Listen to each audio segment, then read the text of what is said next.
या बातमीचे प्रस्तुतकर्ता आहे आंबे क्लिनिकल लॅबोरेटरी। वरुड शहरात अत्याधुनिक मशीनने सुसज्ज लॅब म्हणजेच आंबे क्लिनिकल लॅब। यांचा पत्ता आहे महात्मा फुले नगर, बंदे हॉस्पिटल समोर, वरुड।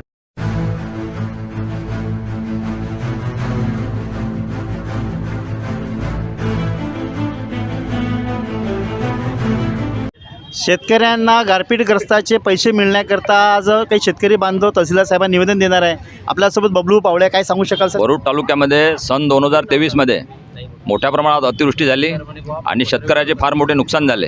त्यानंतर एप्रिल 2024मध्ये लोणी आणि राजुरा बाजार महसुली मंडळात गारपीट झाली, शेतकऱ्याचे पुन्हा फार मोठे नुकसान झाले। आणि 2025मध्ये सततच्या पावसाने शेतकऱ्यांचे पिकं करपून गेले, संत्र्याची गळ झाली, त्यामुळे फार मोठे नुकसान झाले। या तीनही शासनाने अनुदान मंजूर केले, परंतु शेतकऱ्यांना आजपर्यंत मिळालं नाही। त्यासाठी बऱ्याच शेतकऱ्यांनी या ठिकाणी आमरण उपोषणसुद्धा केलं। त्यामध्ये 65-70 वर्षाचे शेतकरी उपोषणाला बसले होते आणि त्याला जाग फोडून एक शासन निर्णय शासनाने निर्गमित केला होता। त्यामध्ये त्यांनी सांगितलं होतं की एका हंगामात शेतकऱ्याला एकच वेळा मदत देय राहील आणि ते उपोषण झालं शेतकऱ्याचं। शेतकऱ्यांनी सर्व शासनाच्या लक्षात आणून दिलं, त्यामुळे शासनाने 2025चे अडलेले पैसे, 2024चे गारपीटचे अडलेले पैसे शेतकऱ्यांना द्यावे असा शासन निर्मित केला। परंतु तहसील प्रशासनावरून, जिल्हा प्रशासनावरून किंवा शासनाचं जे शासन प्रशासन जे आहे त्या ठिकाणून आमचे पैसे आजपर्यंत मिळालेले नाही। सर्व शेतकऱ्यांच्या KYC झालेले आहे, सर्व शेतकऱ्यांनी पैशाची आजपर्यंत अनुदानाची वाट पाहिली, बरेच वेळा तहसीलमध्ये आले, बराच पाठपुरावा केला, त्यामुळे परंतु आजपर्यंत प्रशासनाने शेतकऱ्यांना 1 रुपयासुद्धा त्यातला दिला नाही।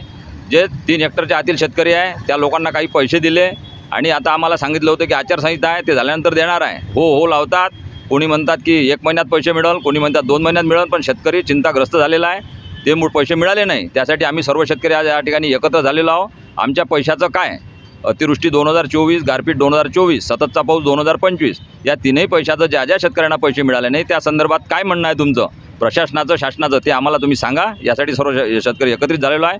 या आंदोलनानंतर सुद्धा आमची दखल घेतली नाही, तर यासाठी आम्ही नंतर मोठं एक आंदोलन पुन्हा शेतकऱ्याचं उभारू आणि प्रशासनाला जागं करू।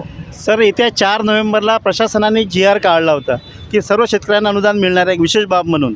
महाराष्ट्रातली ही पहिली घटना आहे वरुड तालुक्याकरता की 2 मंडळाला डबल पैसे मिळणार आहे, म्हणजे 2 आंबिया आणि संत्रा, म्हणजे आंबिया आणि मृगबहार। तर या संदर्भात आमदार महोदयांनी प्रयत्न केले, परंतु त्यांनी त्यांच्या कार्यकर्त्यांनी बोलून सुद्धा दाखवलं की 30 तारखेपर्यंत पैसे मिळणार आहे। परंतु राजकीय निवडणुका जिल्हा परिषद समोर ठेवून कुठेतरी शेयाच्या लढाईसाठी हे सगळं चालू आहे। तुमची काय प्रतिक्रिया आहे? 4 नोव्हेंबरनंतर 4 डिसेंबर झाली, 4 जानेवारीसुद्धा झाली, 2 महिन्याचा कालावधी गेला शासन निर्णय निघून। मग आजपर्यंत शेतकऱ्याला पैसे का मिळाले नाही हा आमचा प्रश्न आहे। मग पैसे शेतकऱ्याला द्यायचे आहे, शासन निर्णय निर्मित झाला तर मग काय अडचण आहे? शेतकऱ्याला तात्काळ पैसे द्यावे आणि शेतकऱ्याला मोकळ करावं। शेतकऱ्याची मागणी एकच आहे, शेतकऱ्याला ना कोणती जिल्हा परिषदचं राजकारण करायचं आहे ना कोणतं करायचं आहे, फक्त आमचे पैसे आम्हाला द्या, अशी शेतकऱ्याची एक भाऊक मागणी आहे यांच्याकडे, शासनाकडे। आणि त्यासाठी ते मग कोणी म्हणते 1 महिन्यात भेटते, कोणी म्हणते 2 महिन्यात भेटते। पैसे मिशाला का विलंब व्हावा? शासन निर्णय निघाला, मग विलंब कशासाठी? शेतकऱ्यांच्या KYC झाल्या, सर्व रेडी आहे आणि मग पैशाचा विलंब नाही पाहिजे।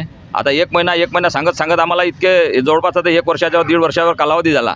सतत आंदोलने, सतत पाठपुरावा, ह्याच गोष्टी चालू आहे। आपल्यासोबत काही शेतकरी आहे, बबलू पावळ्यांनी बोलून दाखवलं की आम्हाला शेतकऱ्यांना जे नुकसान भरपाईचे जे अनुदान मंजूर झालं आहे ते तात्काळ मिळावं, याकरता त्यांनी आज तहसीलदार साहेबांना निवेदन देणार आहेत। प्रशासन या निवेदनात दखल घेतील काय सुद्धा पाहण्याची गरज आहे। पाहत राहा कॅमेरा निकू पावणेसह प्रवीण सारखे, चोळामणी स्पोर्टर।